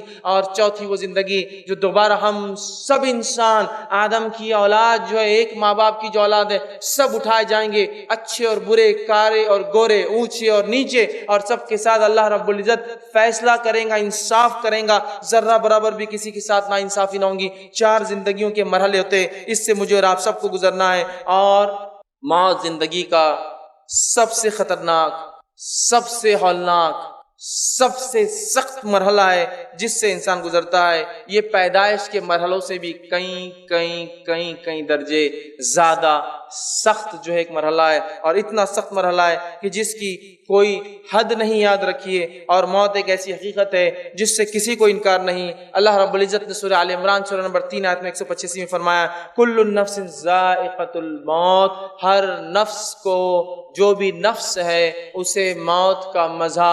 ایک نہ ایک دن چکھنا ہے، اور لوٹ کر ہم سب کو اپنے رب کے پاس جانا ہے۔ اور موت کی تکلیف کیا ہوتی ہے اس کو ٹھیک بتانا ناممکن ہے، یاد رکھیں، اس لیے کہ مرنے والا اٹھ کر یہ نہیں بتاتا کہ اسے کیا تکلیف ہوئی۔ ہاں، لیکن کچھ باتیں اللہ کی کتاب اور اس کی رسول صلی اللہ علیہ وسلم نے سنت میں بتائی ہے، ان باتوں کو ہم جان سکتے ہیں، لیکن حقیقی کیفیت تو وہی انسان ہے جو اس سے گزرتا ہے۔ اور یاد رکھیے موت وہ مرحلہ ہے جس سے کوئی مستثنا ایکسپشنل نہیں ہے، سب کو اس سے گزرنا ہے، چاہے کسی مذہب اور کسی دین، کسی ملت اور کسی قوم کا وہ رہنے والا تھا، تو اس سے گزرنا ہے۔ تو ٹھیک بتانا ناممکن ہے، لیکن اللہ رب العزت نے جو موت کی سختی اپنی کتاب میں، نبی اکرم صلی اللہ علیہ وسلم نے موت کی سختی جو کتاب میں بتائی ہے، اس میں سے ایک بات سورہ قیامہ سورہ نمبر 75 آیت نمبر 24 سے لے کر 35 میں اللہ فرماتا ہے، اور خاص طور سے گنہگار انسان کے لیے، ویسے نیکوکار کے لیے بھی بہت ساری باتیں ہیں، لیکن گنہگار انسان کے لیے اللہ فرماتا ہے، کہتا ہے وَوُجُوهٍ يَوْمَئِذٍ بَاسِرَةٌ، اور اللہ فرماتا ہے اور کتنے چہرے اس دن اداس ہوں گے، کتنے چہرے اس دن اداس ہوں گے۔ پھر فرمایا تَظَنُّ أَن يَفْعَلَ بِهَا فاقرہ، سمجھتے ہوں گے کہ ان کے ساتھ اب کمر توڑ معاملہ، بہت سخت معاملہ ہونے والا ہے۔ کَلَّا إِذَا بَلَغَتِ التَّرَاقِ، اور جان جب حلق میں آ کر پھنستی ہے، اور ہر مرنے والا جب مرتا ہے تو اس کی آخری آواز جو نکلتی حلق سے، تو جان تب اس کے منہ کے ذریعے نکل کر چلی جاتی ہے۔ آپ سے فرماتے تب اس کی نگاہیں اس نکلتی ہوئی جان کو اپنے دیکھتی ہے، اسی لیے فرمایا جب کوئی مر جائے تو آنکھیں بند کر دو، چونکہ اس کی نگاہ اس کی طرف بڑھتی ہے۔ تو پیروں سے نکلنا شروع ہوتی ہے انسان کی جان، اور وہ آخری آواز جو گلے سے نکلتی ہے اس کی تفصیلات ہے کَلَّا إِذَا بَلَغَتِ التَّرَاقِ، اور جان جب جانکنی گلے میں آ کے اٹک جاتی ہے۔ وَقِيلَ مَنْ راق، اور لوگ کہتے ہیں جو آس پاس بیٹھے ہیں، کیا کوئی ہے ڈاکٹر، کیا کوئی ہے طبیب، کیا کوئی ہے جھاڑ پھونک کرنے والا، کیا کوئی ہے جو اس کو اس کیفیت سے آج بچا سکتا ہے، لاؤ اسے بلاؤ۔ تو اللہ فرماتا ہے وَظَنَّ أَنَّهُ الْفِرَاقُ، اور آگے فرماتا اور کہتا ہے آدمی جان لیں گا کہ یہ اس کی جدائی کا وقت ہے، دنیا سے جانے کا وقت آ چکا ہے۔ جیسا انسان دنیا میں آتا ہے تو ایک سمجھ کے بعد اسے یہ بات واضح ہو جاتی ہے کہ دنیا کی زندگی مجھے گزارنا ہے، لیکن موت ایک ایسی گھڑی ہے جب انسان جان لے گا کہ اس کا جانے کا وقت آ چکا ہے۔ اللہ نے فرمایا وَتَفَّتِ السَّاقُ بِالسَّاقِ، اور پنڈلیوں سے پنڈلیاں آدمی رگڑے گا۔ یہ وہ شدید تکلیف کا بیان ہے جو موت کے وقت ہر انسان کو برداشت کرنا پڑتی ہے، چاہے موت کسی بھی حالت میں آئے۔ اگر آپ نے کسی کی موت کو کبھی دیکھا ہو تو پنڈلیاں وہ خوب رگڑتا ہے، اس لیے کہ یہ بڑا تکلیف دہ مرحلہ ہوتا ہے۔ تو جب گلے تک جو آواز آ جاتی ہے اور لوگ چلاتے ہیں آس پاس والے، کوئی ہے آؤ دیکھو بلاؤ علاج کرو، اور جب پنڈلیوں سے پنڈلیاں رگڑتی ہے اِلَىٰ رَبِّكَ يَوْمَئِذٍ الْمَسَاقُ، اور آج تیرے رب کی طرف چلنے کا وقت آ گیا۔ فرشتے بولتے اب کوئی فائدہ نہیں، کوئی طبیب، کوئی معالج، کوئی ڈاکٹر، کوئی جھاڑ پھونک، کچھ نہیں، اب تمہارے رب کے پاس لوٹنے کا تمہارا وقت ہے۔ فَلَا صَدَّقَ وَلَا صَلَّىٰ، نہ تو نے دنیا میں صدقات کی نہ نماز قائم کی، وَلَٰكِن كَذَّبَ وَتَوَلَّىٰ، یہ گناہگار انسان کے تعلق سے بات ہو رہی ہے، اور تو نے نہ صدقات دیا نہ نماز قائم کی، وَلَٰكِن كَذَّبَ وَتَوَلَّىٰ، اور تیرے سامنے انبیاء نے آ کر باتیں رکھی، تیرے سامنے آ کر اس کے صحابہ نے، تابعین اور نیک لوگوں نے باتیں سنائی، واعظ اور نصیحت کی، لیکن تو نے کیا کیا؟ وَلَٰكِن كَذَّبَ وَتَوَلَّىٰ، سب کو جھٹلا کر منہ پھیر کے تکبر کے ساتھ چلنے لگا۔ دیکھا جائے گا جب موت آئیں گی تو دیکھا جائے گا کیا ہوگا۔ تو اللہ نے فرمایا وَلَٰكِن كَذَّبَ وَتَوَلَّىٰ، تو پلٹ گیا، تو نے اپنا چہرہ پھیر لیا اور منہ پھیر کر چلا گیا۔ تو یاد رکھیے موت کب آئیں گی ہم نہیں جانتے، لیکن اس بات کو پلے باندھ لیجئے کہ زندگی کا کوئی بھروسہ نہیں ہے، موت کا بھروسہ ہے۔ لوگ کہتے ہیں موت کا کوئی بھروسہ نہیں ہے، زندگی کا ہے۔ میں کہتا ہوں زندگی کا کوئی بھروسہ نہیں ہے، کب ہاتھ چھوڑے اور نکل جائے۔ ہاں موت یقینی ہے، جی لے جتنا جینا ہے، 1000 سال، 10,000 سال، 1,00,000 سال، 10,00,000 سال، لیکن الٹیمیٹلی تیرا ڈیسٹینیشن تجھے واپس آنا ہے۔ لیکن موت جو ہے حق ہے، یاد رکھیے۔ لوگ کہتے ہیں زندگی کا کیا بھروسہ، یاد رکھیے بات صحیح ہے، موت حقیقت ہے، زندگی کا نہیں، ورنہ لوگ کہتے ہیں موت کا کیا بھروسہ۔ موت کا بالکل بھائی بھروسہ ہے، جتنا بھی جی لو۔ عمرو بن عاص رضی اللہ عنہ کے تعلق سے آتا ہے، صحابی رسول ہے، ایک مرتبہ کہنے لگے مجھے لوگوں پر تعجب ہوتا ہے جب موت کا وقت قریب آتا ہے تو بیان کیوں نہیں کرتے کیفیتیں، کیا ہوتا ہے کیوں نہیں سمجھاتے ہیں۔ تو ایک مرتبہ جب ان کی موت کا وقت قریب آیا، عبداللہ رضی اللہ عنہما کو کسی نے کہا کہ عمرو بن عاص کی موت کا وقت قریب ہے، آپ جائیے۔ وہ پہنچے اور کہا عمرو تم کہا کرتے تھے کہ لوگ کیوں نہیں بتاتے موت کے وقت کیا ہوتا ہے ان کے ساتھ، اب تمہاری موت کا وقت قریب ہے، چلو تم ہی بتا دو، تم کہا کرتے تھے نا کہ کیا ہوگا، چلو بتا دو۔ تو عمرو بن عاص رضی اللہ عنہ صحابی رسول کے الفاظ سنیے موت کے قریب فرماتے اور کہتے ہیں مجھے ایسا لگتا ہے، میری کیفیت یہ ہے کہ آسمان زمین پر ٹوٹ پڑا ہے۔ آسمان زمین پر گرنے سے جو کیفیت ہوں گی تو میری تکلیف ایسی ہے جیسے آسمان زمین پر ٹوٹ پڑا ہے، میں اس کے بیچ میں زمین اور آسمان کے پس رہا ہوں، یہ میری تکلیف ہے۔ اور میری گردن پہ لگتا ہے کسی نے پہاڑ رکھ دیا ہے، اس شدید تکلیف میری گردن میں پہاڑ رکھا ہوا ہے۔ اور جو ہے میرے پیٹ میں لگتا ہے کسی نے کھجور کے کانٹے بھر دیے جو بہت لمبے اور سخت ہوتے ہیں، اور ایسا لگتا ہے میری سانس سوئی کے ناکے، سوئی کا سوراخ ہوتا ہے نا، ایسا لگتا ہے سانس لینے میں اتنی شدید تکلیف ہے جیسا سوئی کے ناکے سے ہوا آ رہی ہے اور جا رہی ہے۔ شداد بن اوس رضی اللہ عنہ یہ ایک صحابی رسول تھے، یہ موت کی کیفیت کو فرمایا کرتے تھے اور کہتے تھے کہ موت کا لمحہ دنیا اور آخرت کی تمام ہولناکیوں سے زیادہ خطرناک ہے۔ موت کا لمحہ دنیا اور آخرت کی تمام ہولناکیوں سے زیادہ خطرناک ہے، اور فرمایا کرتے تھے کہ اس کی ہولناکی ایسی ہے کہ یہ آروں کے چیرنے سے زیادہ سخت ہے۔ کسی زندہ انسان کو آرے سے چیرے اور اس کو موت نہ آئے تو کیسی تکلیف ہوں گی، تو وہ کہتے آروں سے چیرنے سے زیادہ سخت ہے، اذیت ناک ہے، اور قینچیوں سے کاٹنے سے زیادہ سخت ہے کہ زندہ انسان کو قینچی سے کوئی کاٹ دے اور اگر موت نہ آئے تو کیسی تکلیف ہوں گی، تو قینچیوں سے کاٹنے سے زیادہ سخت ہے، ہڈیوں کے ابالنے سے زیادہ سخت ہے۔ مطلب اتنی تکلیف جس میں ہوتی ہے جیسے ہڈیوں کو زندہ انسان کو ابالا جا رہا ہے۔ آگے کہتے ہیں اگر مردہ اٹھ کر موت کی سختیاں بیان کر دے تو تم لوگ نیند اور چین چھوڑ دو گے اور آرام نہیں کرو گے، صرف اچھے اعمال میں لگ جاؤ گے تاکہ آخرت بن جائے۔ اسی طرح ہم دیکھتے ہیں خود نبی اکرم صلی اللہ علیہ وسلم جب آپ کی وفات کا وقت قریب آیا،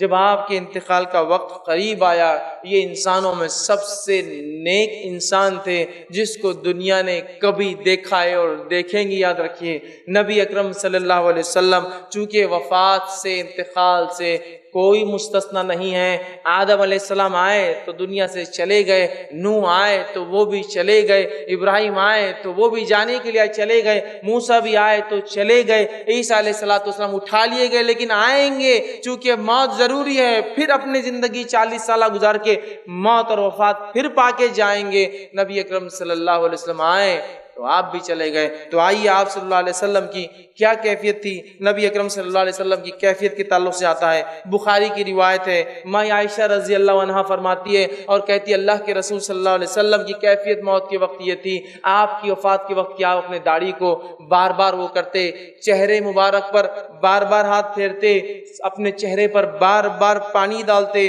اور پانی ڈال ڈال کر یہ کہتے سبحان اللہ ان للموت لسکرات، اللہ کی ذات پاک ہے، موت کے لیے بہت سختیاں ہیں. اللہ کی ذات پاک ہے اور موت کے لیے بہت سختیاں ہیں. آپ کے تعلق سے آتا ہے کہ پھر آپ کہتے کہ مجھے وضو کرنا ہے، آپ کو نماز کے لیے وضو کروایا جاتا، اس حالت میں بھی آپ نماز کو جانے کی کوشش کرتے، وضو کرتے اور آپ بے ہوش ہو کر گر جاتے، پھر آپ پانی مارا جاتا، آپ پھر ہوش میں آتے، پھر وضو کرتے اور پھر بے ہوش ہو جاتے، پھر آپ کو ہوش میں لایا جاتا، پھر آپ وضو کرتے، پھر بے ہوش ہو جاتے اور اسی کیفیت میں اپنے چہرے پر آپ ہاتھ پھیرتے، داڑھی پر ہاتھ پھیرتے، پانی مارتے اور کہتے سبحان اللہ، اللہ کی ذات پاک ہے. موت کے لیے بہت شدید تکلیفیں ہیں. ماں عائشہ رضی اللہ عنہا فرماتی ہے رسول اکرم صلی اللہ علیہ وسلم میری مانڈی کے اوپر وفات کر گئے. آپ کی حالت اور کیفیت وفات کی دیکھ کر مجھے اس کے بعد کسی کی موت کی خبر سن کے بہت زیادہ غم نہیں ہوتا تھا،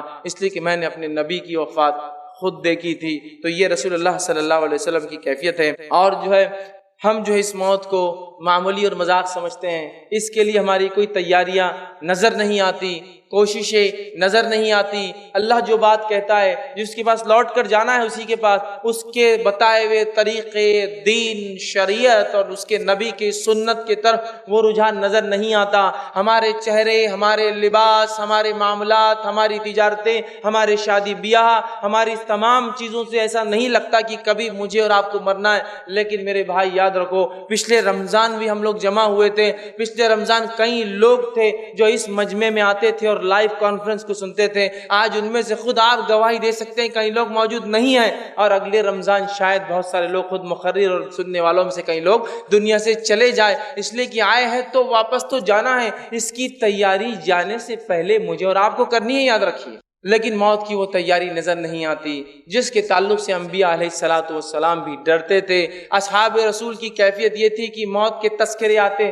تو کبھی بے ہوش ہو جاتے، کبھی ہوا سمجھتے آپ، سینسز کھو جاتے، ان کے آؤٹ آف سینس ہو جاتے کہ کیا تذکرہ چل رہا ہے. اس لیے کہ انہیں ڈر ہوتا کہ یہ امتحان ہے، یہ ایک سخت گھڑی ہے اور اعمال کے اعتبار سے اس کے اندر فیصلے ہونے والے ہیں. اور موت کے بعد خبر کی ہولناکیوں کے تعلق سے نبی اکرم صلی اللہ علیہ وسلم نے اتنی واضح باتیں بتائی کہ جس کی کوئی انتہا نہیں. جامع ترمذی کی روایت ہے، نبی اکرم صلی اللہ علیہ وسلم فرماتے ہیں میں نے خبر سے زیادہ گھبراہٹ والی جگہ کوئی نہیں دیکھی. آپ سب فرما رہے میں نے خبر سے زیادہ، گریف سے زیادہ،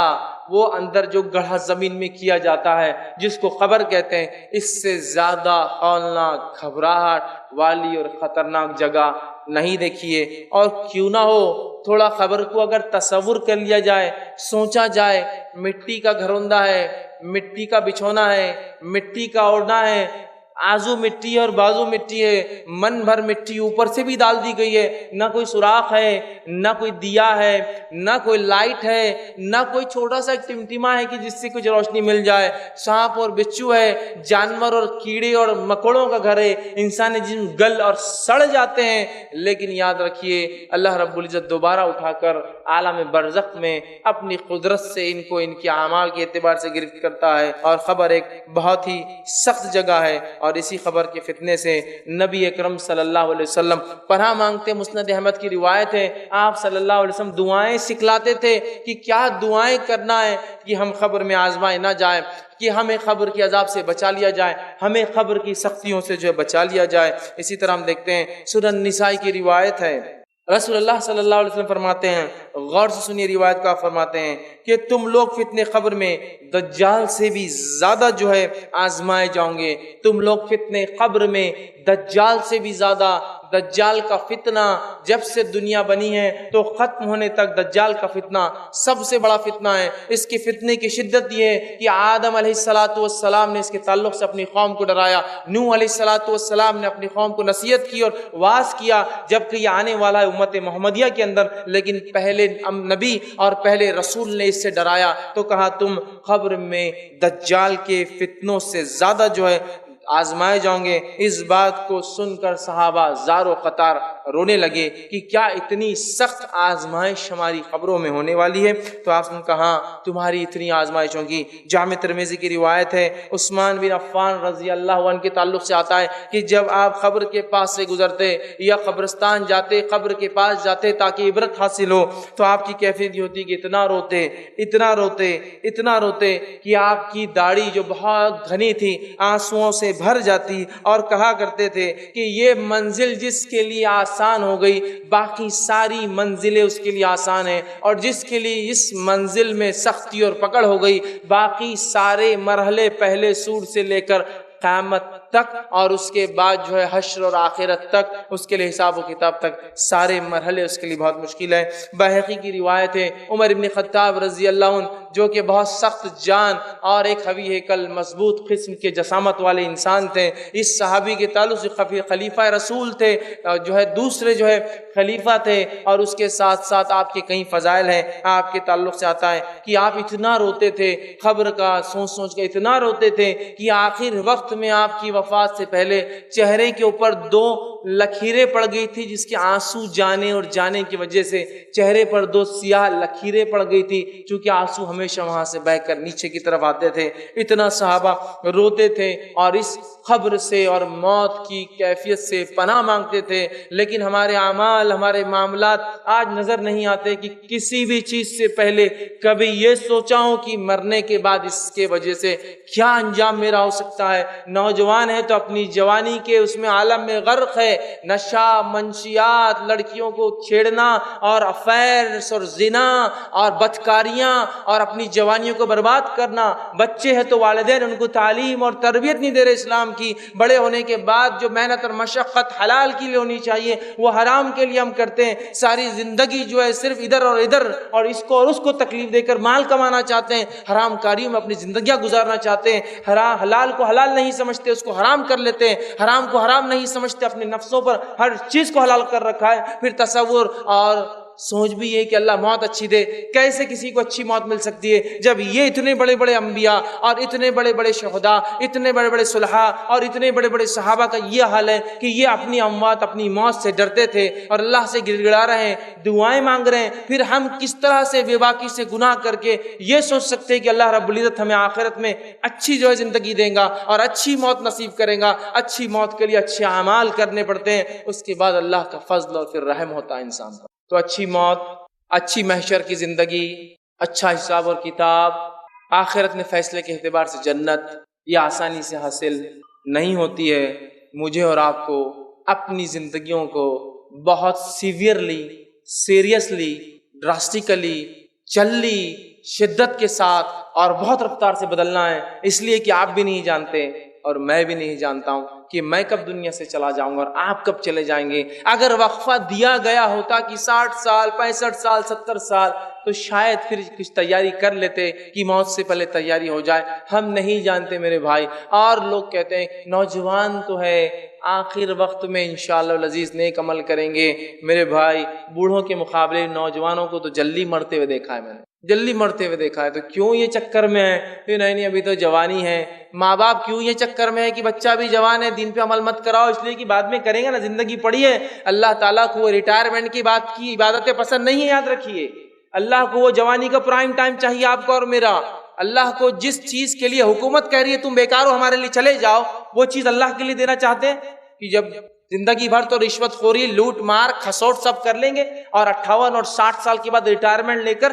اللہ اللہ کر لیں گے، حج کر لیں گے، داڑھی رکھ لیں گے. ارے جس عمر کو تو حکومت کہہ رہی بیکار ہو گیا تو گھر جا کر بیٹھ، اس عمر کو اللہ کے لیے دینا چاہتے ہیں؟ اور اپنی جوانیوں کو والدین خود بچوں کو کہتے ہیں کہ ابھی ضرورت نہیں ہے، تو کیا تم لکھا کر لائے ہو تمہارے بچے کتنے دن جئیں گے، اور کیا میں لکھا کر لایا ہوں کہ میں اتنے دن میں مروں گا اور بوڑھا ہوں گا؟ ہمیں اپنی زندگیوں کو بہت جلدی تبدیل کرنا ہے، اس سے پہلے کہ موت کا شکنجہ کس لیا جائے، فرشتوں کو آرڈر اور حکم دے دیا جائے، پھر اس کے بعد ہم کہیں حتی اذا جاء احد الموت قال رب ارجعون، اے اللہ تھوڑی سی مہلت دی جائے، واپس ریٹرن لوٹنا ہے، نیک کام کرنا ہے، لعلی اعمل صالحا فیما ترک، جو نیکیاں تیرے نبی بتا کر گئے تھے، تیرے دین اور شریعت نے بتائی تھی، میں کر کے آؤں۔ نہیں ملنے والا یہ موقع یاد رکھیے، نہیں ملے گا، اور انسان کی فطرت ہے، اسے کہا جائے نماز اگلے جمعے سے، دیندار بنو اگلے رمضان سے، اچھا پڑھو اگلے سیمسٹر سے، فلاں کام اگلی فصل سے، اچھا بزنس کرو اگلے سیزن سے، اگلا اگلا اگلا موقع چاہیے۔ اللہ کہتا کلا نہیں ملنے والا تجھے اگلا موقع، چونکہ تیری فطرت ہے اگلا موقع چاہیے اور تو کرتا نہیں اعمال،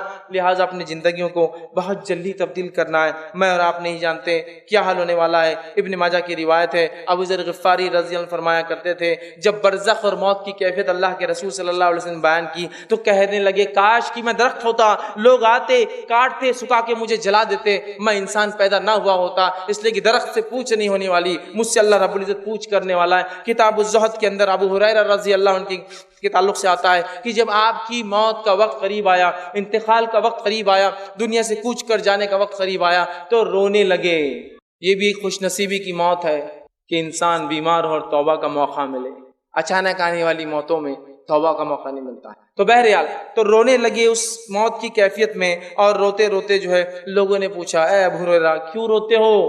کیا دنیا سے جانے کا غم ستاتا ہے تمہیں؟ تو کہنے لگے ابو ہریرہ رضی اللہ عنہ کہ کہا دنیا سے جانے کا چھوڑنے کا غم نہیں ہے، لیکن میرا سفر بہت لمبا ہے، طویل سفر ہے میرا، اور خلیل زاد راہ ہے میرے پاس، توشہ بہت کم تیار کیا ہے، سفر کچھ زیادہ ہی لمبا ہے، سفر لمبا ہے، میں نے زاد راہ سفر کی تیاری کے لیے سامان کم جمع کیا ہے۔ اور پھر فرماتے ہیں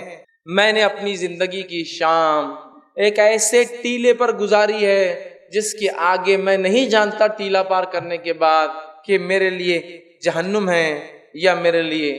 جنت رکھی گئی ہے۔ تو یہ اصحاب ہیں جن کے تعلق سے اللہ کی کتاب نے کہا رضی اللہ عنہم ورضوا عنہ، اللہ ان سے راضی اور وہ اللہ سے راضی۔ اگر ان کی اموات اور ان کی موت پر یہ ڈر رہے ہیں، اتنے کثیر اعمال کرنے کے بعد اگر یہ قلیل کہہ رہے ہیں اس کو زادرہ قلیل، جبکہ ابو ہریرہ رضی اللہ عنہ کی شخصیت کس کو نہیں پتا ہے؟ حدیث کا کوئی طالب علم ایسا کوئی ہو سکتا ہے جس نے ابو ہریرہ رضی اللہ عنہ کے تعلق سے نہیں سنا ہو کہ فلاں صحابی ہے؟ یہ وہ صحابی ہے جس نے 5000 سے زیادہ حدیثیں روایت کی ہے رسول اکرم صلی اللہ علیہ وسلم سے، اور قیامت تک جتنے لوگ اس حدیث پر عمل کریں گے سب کا ثواب ابو ہریرہ رضی اللہ عنہ۔ تو یہ وہ صحابی ہیں، لیکن اپنی موت سے دیکھ کتنا گھبرا رہے، کتنا ڈر رہے۔ اور کیوں نہ ہو اللہ رب العزت نے تو یوسف علیہ السلام کا ذکر کیا اپنی کتاب میں، جب یوسف علیہ السلام کی موت کا قریب آیا، وقت قریب آیا، تو کہنے لگے کہ اللہ جو ہے جعلنی مکرمن والحقنی بالصالحین، اے اللہ مجھے اکرام والے اور نیک لوگوں میں شمار کر۔ انبیاء ہے اور ایسے نبی ہے یوسف علیہ السلام کہ جس کے جیسا نسب تو کسی کا نسب نہیں۔ شجرا بڑا دادا نبی ابراہیم علیہ السلام، دادا نبی اسحاق علیہ السلام، باپ نبی ہے نا، آپ کے جو والد تھے یعقوب علیہ السلام، اور خود نبی۔ اس کے بعد کہہ رہے ہیں کہ اے اللہ جو ہے میرا حساب آسان کرنا اور مجھے جو ہے نیکوکاروں میں شمار کرنا، میرا اچھے لوگوں میں میرا شمار کرنا۔ تو یہ ہے انبیاء، یہ ہے اصحاب، یہ ان کا ڈر ہے۔ اور ہمارے اسلاف قبروں سے بہت ڈرتے تھے، قبر کے عذاب اور موت سے ڈرتے تھے۔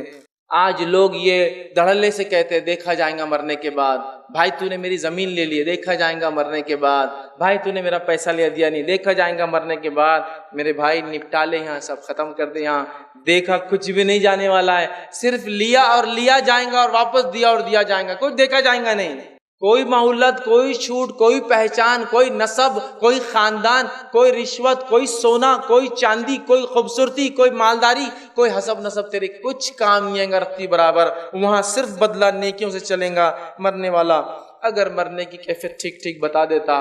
تو شاید ہمیں پتہ چل جاتا، چونکہ مرنے والا بتا نہیں پاتا ہے کیا ہوتا ہے۔ قرآن حدیث سے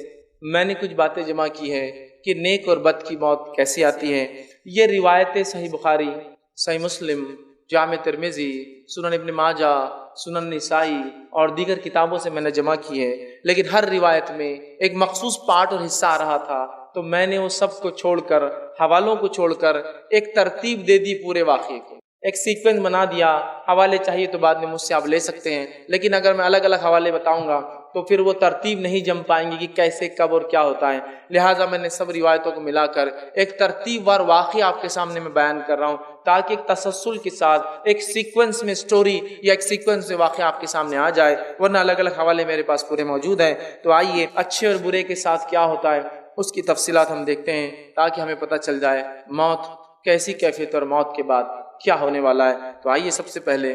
نیک انسان سے شروع کرتے ہیں، سیدھے ہاتھ والے لوگوں سے شروع کرتے ہیں، جنتی لوگوں سے شروعات کرتے ہیں، اللہ کے انبیاء، صلحاء مطلب صالحین، صدیقین، شہداء اور نیکوکاروں سے شروع کرتے ہیں، ان کی کیفیت کیا ہوں گی نیک لوگوں کی۔ تو سب سے پہلی چیز، جب موت کا وقت آتا ہے تو نیک لوگوں کے پاس فرشتے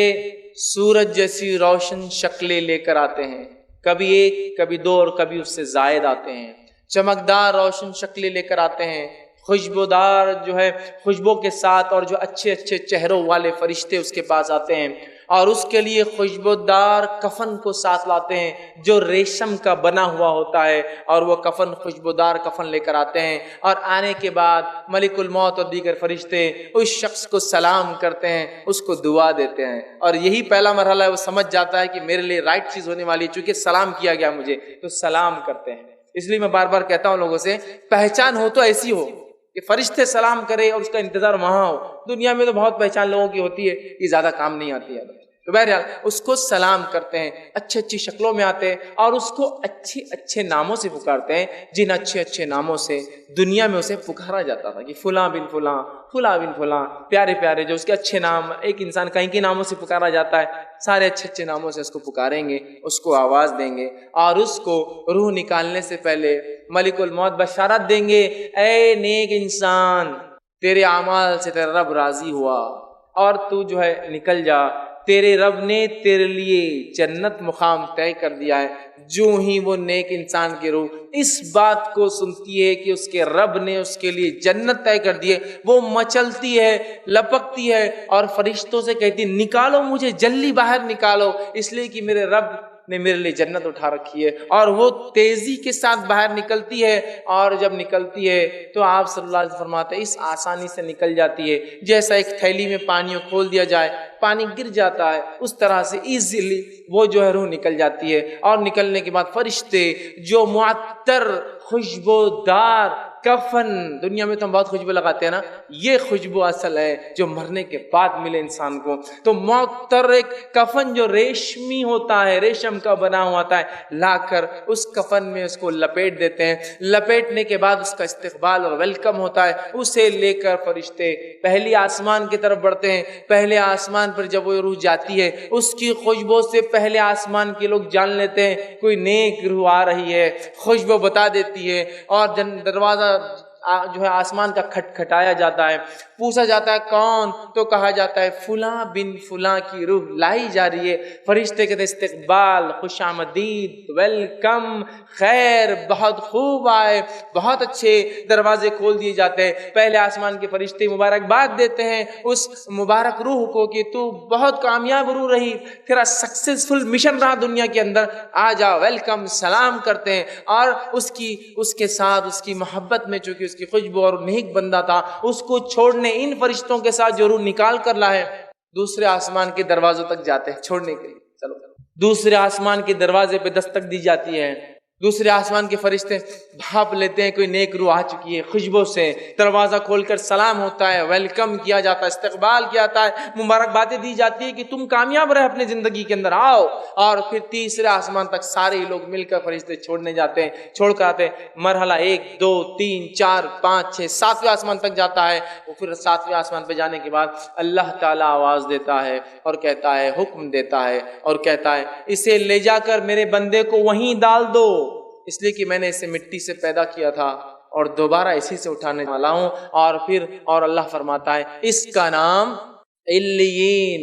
نیک لوگوں کے رجسٹر میں لکھ دو، اس کا نام اچھے لوگوں کے کھاتے میں ڈال دیا جائے، اور علیین کے اندر نیکوکاروں کی ایک بک رجسٹر ہے، اس رجسٹر میں اس کا نام اندراج رجسٹر لکھ دیا جاتا ہے کہ ایک نیک انسان ہے۔ روح پھر اسی مرحلوں سے لوٹ کر خوش آمدیدیں سلامتیاں سن کر زمین پر آتی ہے، اور لانے کے بعد اسے قبر میں واپس اس کے جسم میں ڈال دیا جاتا ہے۔ نبی اکرم صلی اللہ علیہ وسلم فرماتے ہیں جب قبر میں روح کو واپس ڈال دیا جاتا ہے اور لوگ دفنا کے دور چلے جاتے ہیں، تو اس کے بعد وہ آدمی جو مر چکا تھا یا مرا ہوا تھا، وہ ان کی کھڑاؤں کی چپل اور جوتے کی آوازوں کو سنتا ہے، چونکہ اس کا رب اسے سناتا ہے، وہ سنتا ہے، یاد رکھیے، ان آوازوں کو، اور لوگ وہاں سے چلے جاتے ہیں۔ اور یہی نیک انسان جب اس کو جنازے پہ لوگ لے جاتے ہیں تو لوگوں سے کہتا ہے جو جنازہ اٹھائے ہوئے، ارے جلدی چلو، اتنے سست رفتار سے کیوں چل رہے ہو، لے کے جاؤ، اس لیے کہ میرے انجام کی خوشخبری سنا دی گئی ہے، مجھے لے کے جاؤ اسپیڈیلی، مجھے ڈالو لے جا کے قبر میں۔ اور جب قبر میں اسے ڈال دیا جاتا ہے، جسم اس کے روح